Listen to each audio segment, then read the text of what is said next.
Fala, gente boa! Bom dia, boa tarde, boa noite, boa madrugada para quem nos acompanha nos mais diversos horários. Olha só, muita atenção. Hoje o papo com a coordenação é sobre simulados e questões, exercícios, tá? Então você vai sair daqui com esse papo hoje sabendo quantos simulados mais ou menos você deve fazer por dia, quantas questões mais ou menos você deve resolver por dia, e a gente, claro, vai basear tudo isso estatisticamente. Não é mero achismo, não é mera coisa da minha cabeça porque eu acho que é tanto que você tem que fazer, mas não, é baseado numa galera que estuda para concurso e obteve bons resultados. É isso que a gente tem feito aí nos últimos papos com a coordenação. Acredito que você esteja acompanhando. Se você não estiver acompanhando, volta nos papos anteriores porque vale muito a pena conferir para você entender legal esse nosso processo aqui, né, que é um processo gradativo. Você vai sair daqui dessa sequência de papos assim bem ciente do que você precisa fazer com relação a rotina de estudos, tá bom? Então vamos lá, galerinha. Hoje a gente vai falar sobre quantos simulados deve fazer e quantas questões você deve resolver, tá bom? Mais ou menos aí por dia para você saber como é que funciona essa dinâmica, valeu? Vamos lá, galera. Já vamos botar logo na tela. Eu estou trazendo o número de simulados que o cara fazia aí, mais ou menos por semana, tá? Aí o nosso editor, querido editor, Lucas, abraço, prezado, ele vai colocar aí na tela para vocês aí agora, tá? Um gráfico aí de quantos simulados o cara fazia mais ou menos aí por semana, tá? Então tá aí, ó, uma faixa bem pequena não fazia simulado, 2% do pessoal que foi aprovado aí nesses concursos não fazia simulado, ou seja, não fazer simulado é uma questão assim, né? É uma missão suicida, né, parceiro? Você vai trilhar aí o caminho das pedras aí, não vai arrumar nada, tá? Não tem como, não é recomendável você não fazer simulados. É importante você fazer simulados sim, tá? E aí uma faixa aí já grande, ó, fazia mais ou menos 1 a 10 simulados por semana. 1 a 10 simulados por semana, tá aí 18,9%. Uma outra faixa aí, essa faixa verde fazia de 10 a 20, uma outra faixa fazia aí de 20 a 30. Uma faixa maior ainda de 30% aí fazia mais de 30, tá bom? Então, tem um galerão aí que fazia mais de 30 aí os simulados. Então aí a gente vê que o pessoal tá girando aí em torno de mais ou menos aí, vamos colocar, de 1 a pelo menos 30 simulados, tá bom? Então vamos lá, vamos aí clarear aí essa sua vida aí com relação a simulados. Na verdade, eu falei que essa frequência aqui, ela é uma frequência semanal, mas não é uma frequência semanal não, tá, gente? É aqui uma frequência mensal aí, quantos simulados o cara fazia aí mais ou menos aí dentro de um mês, tá bom? Aí para a realização aí dessas provas. E aí o que acontece, cara? Vamos lá, é muito do costume do aluno fugir de simulado, né? O aluno não gosta de fazer simulado, cara. Por quê? Porque a gente tem umas ideias que foram plantadas na gente desde muito tempo. Primeiro é vergonha de errar, tá? O cara tem vergonha de errar, porque se errar vai ser chamado de burro, de ignorante, né? Então o cara tem muito medo de errar. O cara tem muito medo de fazer uma coisa e se frustrar porque não fez aquele negócio ali da maneira que ele esperava, tá? Então isso é uma coisa que você precisa tirar da tua cabeça. Essa história de crescer na vida, cara, vai te fazer errar bastante, tá? Você vai tentar muita coisa, você vai errar. Eu não vou contar aquelas histórias de Thomas Edison, de não sei o que, não sei o que lá, essas coisas que eu acho que você já sabe, né? Os caras aí que revolucionaram as ciências, que tiveram grandes descobertas ao longo da história da nossa sociedade. Esse pessoal errou e errou muitas e muitas vezes até o cara conseguir acertar e obter aquele resultado desejado, satisfatório. O Santos Dumont. Então a gente tem várias histórias de pessoas que cometeram muitos erros e aí depois de cometer centenas e centenas de erros, então o cara conseguiu revolucionar, fazer uma descoberta muito grande que mudou a história da humanidade. Então essa coisa de Errar é uma coisa muito normal. Só que a gente foi ensinado, não sei por quem, que a gente não pode errar sempre, né? Que a gente, aliás, não pode cometer erros. Cometer erro é uma coisa assim meio vergonhosa. Então, se você cometeu erro, você, errou, né? A gente valoriza muito o erro. Né? Isso tem a ver com muitas questões que não vale a pena a gente detalhar aqui, mas a gente tem esses receios de errar. E, na verdade, errar é um processo muito comum na vida de quem está estudando, tá? Então, você, inclusive, às vezes, você vai estudando, você vai medindo o erro. Você vai percebendo que cada vez você vai errando menos. E, em geral, nem o cara que fica em primeiro lugar deixou de errar, cara. O cara que tira primeiro lugar nos concursos, ele não acerta a prova toda, ele erra algumas questõezinhas sim. A questão não é nem a questão não é errar, a questão é quantas questões ele errou. Ele errou um número tão pequeno de questões e errou menos do que os outros candidatos, e é por isso que ele ficou ali na primeira colocação. Mas o erro é uma coisa muito comum. Não fica com vergonha de errar, não fica sem graça de errar, não fica assim, sabe? Essa coisa do erro, ela é muito, muito importante. Eu me lembro de uma professora que eu tive há muito tempo, não me lembro mais o nome dela, mas ela é uma figura muito interessante, uma professora do ensino médio. Ela estava me dando aula no terceiro ano do ensino médio, professora do Pedro II. Eu me lembro que ela foi dar uma aula lá, né? Ela deu uma aula pra gente, uma aula assim de pré-vestibular, e ela, na hora de corrigir as questões, ela errou umas duas questõezinhas, né? Aí a gente olhou assim, eu falei, caraca, a professora errou, cara. A professora foi fazer uma conta, fez um 8 vezes 3, botou um valor lá errado. Aí eu falei, caraca, a professora errou, aquilo assim me impactou. E aí ela virou assim pra gente, pra turma, e falou, gente, ó, foi isso o tempo que eu ficava sem graça quando eu errava, né? Porque eu, quando comecei a dar aula, eu de vez em quando errava uma continha, sei lá, desfocava, sei lá, errava um procedimento ali, e aí eu errava a conta, né? E o que acontece quando eu errava a conta? Eu, no início da minha profissão, eu ficava com muita vergonha, porque eu achava que o professor não podia errar. Com o tempo eu fui me acostumando, hoje eu tento não errar, mas de vez em quando acontece, é isso aí mesmo, né? E aí aquilo me libertou, eu falei, caraca, o professor erra também, né? Hoje, inclusive, de vez em quando eu tô dando aula e a gente comete alguns erros, né? Então eu duvido que você tenha tido aí um professor, mesmo sendo professor, que de vez em quando na hora da aula, gente, errei isso aqui, errei esse conceitozinho aqui, peraí, deixa eu consertar isso aqui, que isso aqui não tá certo não, né? Então isso é perfeitamente normal, isso acontece, não é para acontecer sempre, é claro que se o cara é professor de uma disciplina, ele vai ficar errando toda a aula.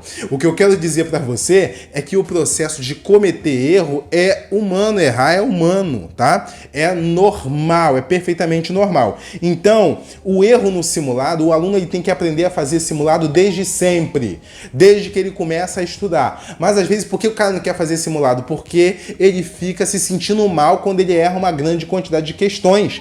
E isso é perfeitamente normal, e você vai perceber que com o passar do tempo, você vai evoluindo no seu número de acertos, né? Nesses dias eu tive aqui um aluno aqui da nossa mentoria aqui do Bombeiro Oficial, que o cara mandou mensagem para mim meio triste, falou, pô, professor, na última vez eu acertei 20 questões, agora eu acertei 30, caramba, poxa, eu tô meio chateado, achei que eu ia acertar pelo menos umas 40, eu falei, meu filho, para com isso, olha só, você aumentou 10 questões no número de acerto, isso indica uma evolução, dentro de um mês você aumentou aí mais 10 questõezinhas em acertos, quer dizer que se você estudar daqui a uns 5, 6 meses, né, você vai estar acertando uma quantidade de questões ali da galera que passa dentro do número de vagas, entendeu? Você cometer erros nesse processo de simulado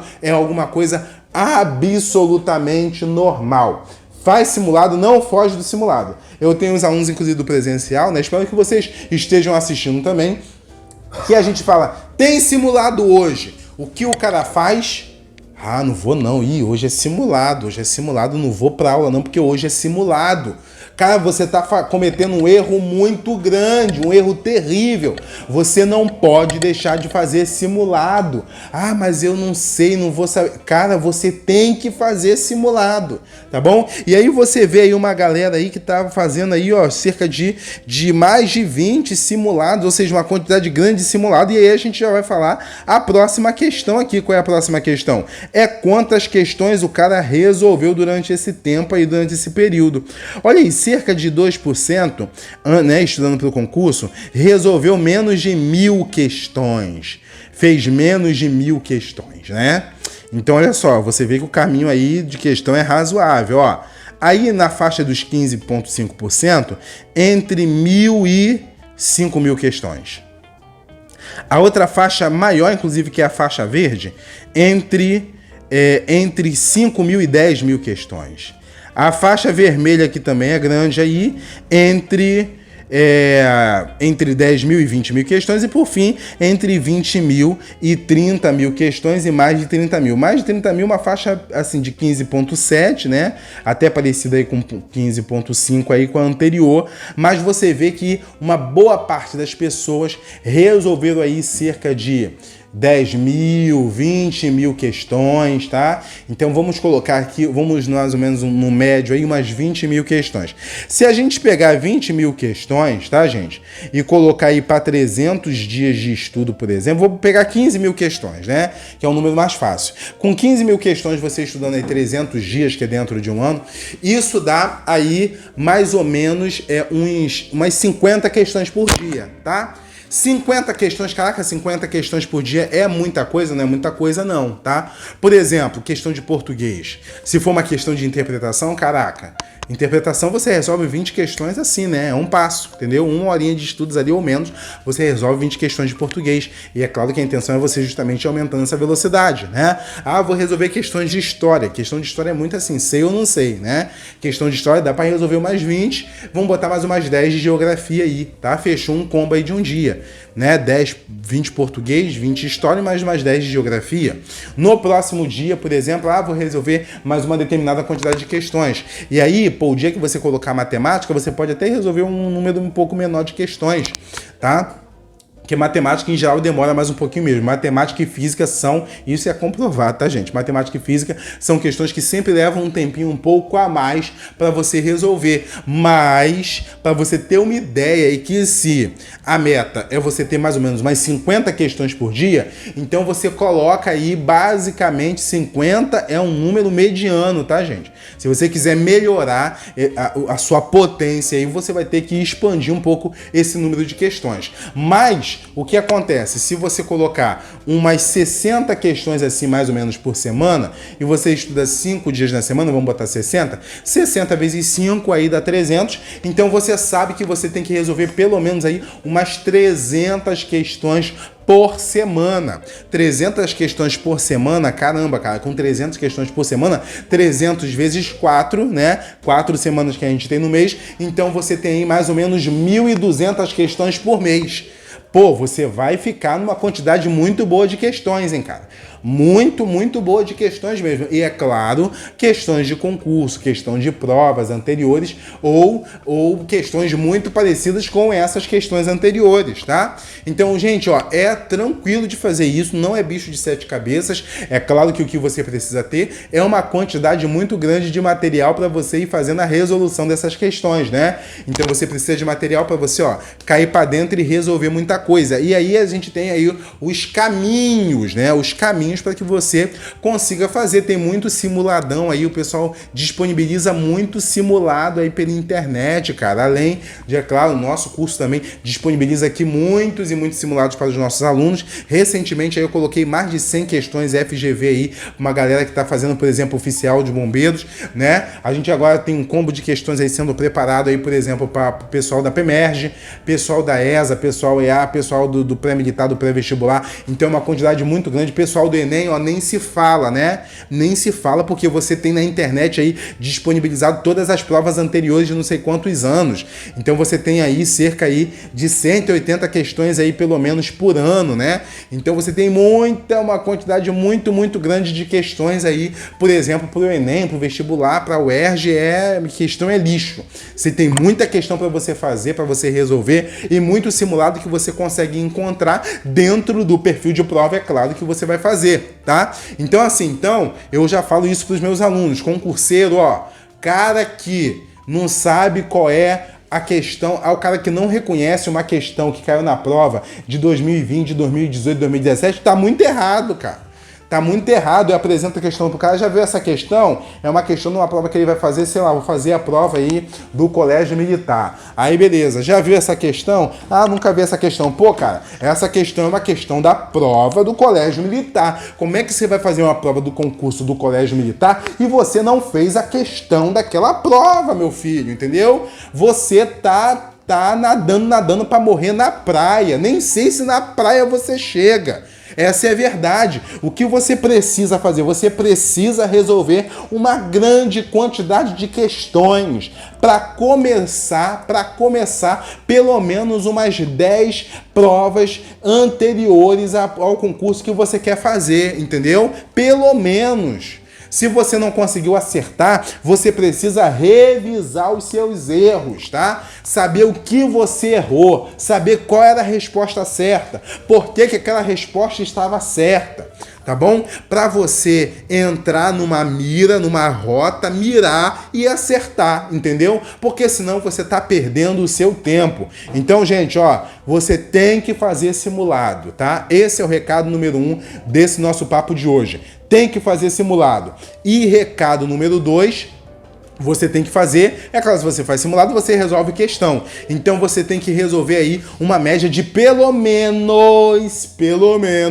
50 questões por dia. Isso aí seria o mínimo para você andar bem, andar tranquilo. E aí sim, cara, aí você tá estudando para passar. Você não tá fingindo que tá estudando, entendeu? Porque tem gente que gosta de fingir, se enganar. Ah, vou fazer 10, 15 questões aqui. Ah, não vou estudar hoje, não vou estudar amanhã. Aí você tá se enganando, né? Você tá se enganando, você tá aí fingindo que tá fazendo alguma coisa para melhorar a sua vida. Depois você vai botar a culpa em terceiros, dizendo que não conseguiu por causa de A, por causa de B, entendeu? E é isso, mas a sua parte você não fez. Então, ó, começa a fazer sua parte aí. Tá claro pra você, meu querido, minha querida, né? O recado hoje ficou tenso, né? Parece até que eu fiquei nervoso, né? Pô, cara, negócio de professor mesmo, né? Aquele negócio assim, né? Fiquei com raiva, comecei a falar um monte de coisa, da lição de moral, me senti agora... Pô, a tia Ana, minha primeira professora. Entendeu? Mas é isso aí, gente boa. Entendeu o recado? Espero que você tenha entendido, né? Agora eu vou terminar, amorzinho, paz no coração. I love you e até mais. Valeu!